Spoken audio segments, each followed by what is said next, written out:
J'ai décidé de partager avec toi une histoire vraie qui s'est passée, que je n'ai pas pilotée directement, mais qui m'a été rapportée par un camarade avec qui j'ai fait l'université il y a longtemps à Yaoundé en Afrique.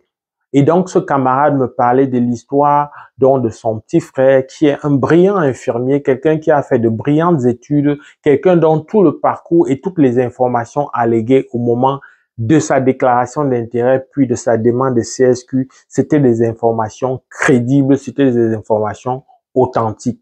Alors, je viens donc te dire que la différence avec ce candidat à l'immigration permanente au Québec, c'est que lui, en tant qu'infirmier, il avait la chance, avec l'aide de la famille, avec l'aide des aînés, de faire sa propre structure sanitaire et donc il exerçait au sein de sa propre structure sanitaire. Donc, il était comme, en d'autres termes, son patron. Ça s'appelle un travail autonome.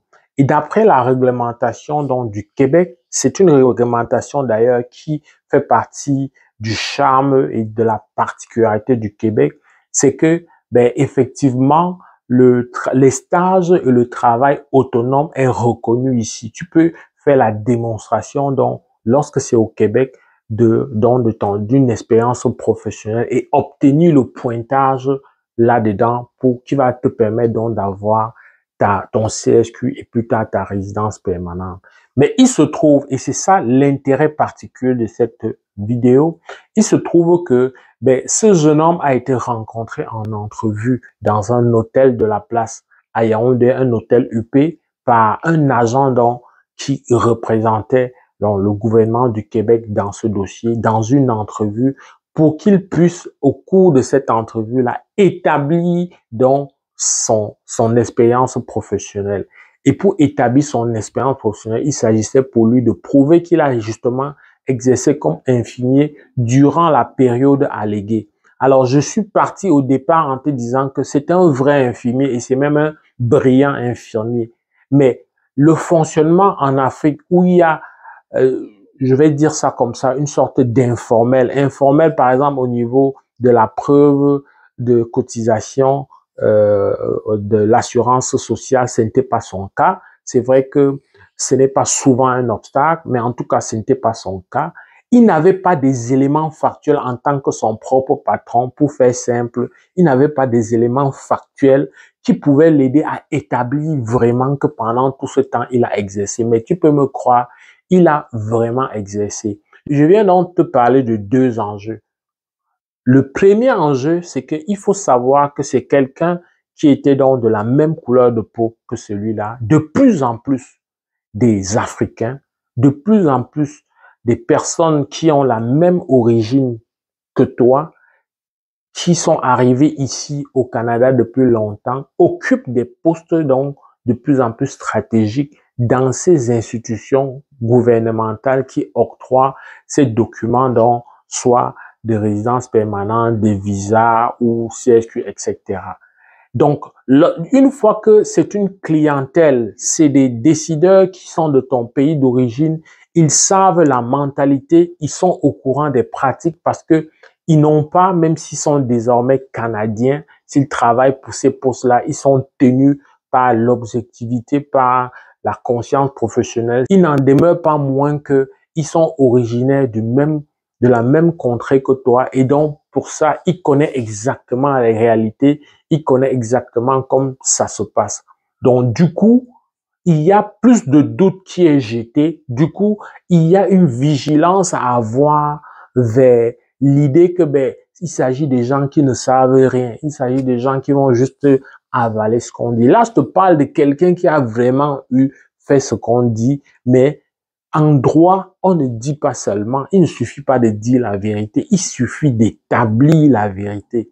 Et établir la vérité en droit, ça se fait avec de la documentation officielle, c'est-à-dire avec des preuves, avec des faits, des éléments qui peuvent être reconnus et acceptés comme étant des éléments factuels, des éléments têtus qu'on ne peut devant eux dire non, des éléments irréfutables, je dirais. Il n'a pas été capable. Donc, il y a l'enjeu de savoir que de plus en plus, dans la délivrance des CAQ, etc. D'ailleurs, pour la petite anecdote, je peux te dire que j'ai reçu dans ma boîte à lettres, il y a pas, ça fait même pas 6 mois, une infraction, le radar qui m'avait pris parce que j'avais un rendez-vous d'orthodontie.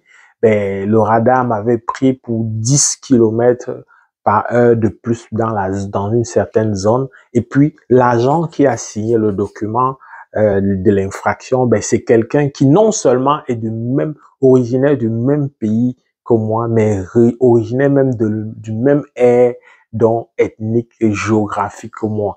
Elle a fait juste son travail, elle a bien fait son travail. J'ai vraiment roulé à une vitesse irrégulière, c'est correct, mais c'est juste que je veux partager avec toi que de plus en plus, il y a des gens qui ont immigré longtemps avant nous et qui occupent ces postes stratégiques et qui connaissent, qui vont souvent être au parfum de exactement comment ça se passe. C'est un enjeu que je voulais partager avec toi. Le deuxième enjeu, c'est malheureux, c'est là où il y a je peux dire un peu la perversion dans le système. Et ça induit plein de gens en erreur. Mais la perversion dans le système, c'est le fait que voilà un cas têtu, un cas clair de quelqu'un que tout est propre. J'ai pas envie de dire que c'est des gens qui ont une certaine piété, qui ont une certaine crainte de Dieu. Je veux pas évoquer ça parce que c'est pas un argument. Peu importe tes croyances philosophiques, ben, tu peux aller dans un sens comme dans l'autre. Mais tu peux me croire pour ce cas-là, il était authentique. En tout cas, c'était dans le cadre d'une confession qu'il a fait ça. Il était vraiment dépité. Mais ce que je viens de te dire, c'est que tu comprends que le revers de ce système qui travaille avec des faits, c'est que si toi tu allègues des choses et que tu ne peux pas prouver, ça peut venir coincer. Donc, la leçon, c'est quoi? Quand tu décides de dire que tu es conjoint de fait, ne dis pas que tu es conjoint de fait alors que tu n'as pas pris des mesures à l'avance pour le faire. Parce que dès que tu as dit, chaque fois dans les documents, les formulaires, on te dit toujours de signer que les informations que tu as données sont exactes et complètes, véridiques. Mais ça, c'est pour justement t'opposer ça quand il y a des doutes. Donc, quand tu allègues que tu es conjoint de fait, quand tu allègues que tu as un certain niveau, ok, il y en a qui le font, qui prennent le risque de le faire à tort, ils n'ont pas de problème. Mais il faut se dire qu'à tout moment, quand tu as un problème, ben, tu t'en vas être pénalisé pour 5 ans. Et 5 ans dans l'échelle d'une vie, c'est énorme. Si on regarde une espérance de vie à 50 ans, ben, c'est le 10e de ta vie comme ça c'est sûr que tu n'es pas en train de mourir ou malade, mais ça vient peut-être bloquer ou empêcher un projet de vie qui devait être un projet salutaire, qui devait t'aider à réaliser très vite compte tenu de ton talent, de tes aptitudes, qui devait t'aider à vite atteindre tes objectifs parce que, quoi qu'on dise, lorsque tu es concentré, bosseur, et surtout, tu fais des bons choix stratégiquement, ben, tu arrives à atteindre vite tes objectifs. Ça, on va tout dire, mais il faut reconnaître ça. Donc, il y a ce côté pervers, mais il y a aussi que, malheureusement, face à certaines informations vraies que tu as, tu dois prendre la peine donc de t'entourer de tous les éléments possibles. Parfois, pour connaître les éléments recevables, toi seul et ton entourage, ça ne suffit pas. Tu ne peux pas hypothéquer un projet aussi important. Et c'est ça le reproche que j'ai fait à ce camarade de longue date. Tu ne peux pas t'enfermer vers un enjeu aussi capital tout seul. À défaut de te référer à quelqu'un quand il est temps, ben, tu dois t'attacher les services à quelqu'un, bien sûr, d'indiquer, pas monsieur tout le monde, mais il faut t'appuyer sur quelqu'un. Mais quand tu viens donner le récit, quand tout est accompli, ça devient difficile. Donc, c'est vrai qu'il y a la possibilité de la révision, une demande de révision administrative, mais le taux d'échec est très élevé lorsque tu vas en révision administrative. Et dans tous les cas, c'est ce qui s'offre à lui. Mais en amont, il faut éviter ça. Tu peux éviter ça en te faisant accompagner par des personnes averties, bien sûr, pas par des personnes qui te promettent des visas à tout coup, à tout bout de champ, qui te promettent un succès 100%, des paroles trompeuses comme ça qui visent à te pousser à t'engager très vite. Mais tu dois faire attention à ça et tu dois prendre conscience que tu ne peux pas tout faire tout seul. Il y a au moins les premiers éléments d'information ou des informations complémentaires que tu peux aller chercher chez des personnes averties, chez des personnes qui ont la bonne littérature pour venir ensuite compléter si toi tu penses que tu peux poursuivre seul. C'est avec beaucoup de plaisir que Valérie Jules-Camdem, que je suis dans le cadre d'Afrique Éducation, pouvons t'accompagner, pouvons t'offrir un accompagnement qui vise juste donc à t'éclairer et ensuite faire en sorte que tu mènes à bien ton projet. J'espère que cette vidéo t'a plu. J'espère que tu comprends que tout ce que tu allègues, il faut être capable de prouver avec de la documentation qui est admissible. Si tu ne sais pas la documentation admissible, ben entoure-toi, rassure-toi à l'avant, en amont de qu'est-ce qu'on peut considérer comme documentation admissible.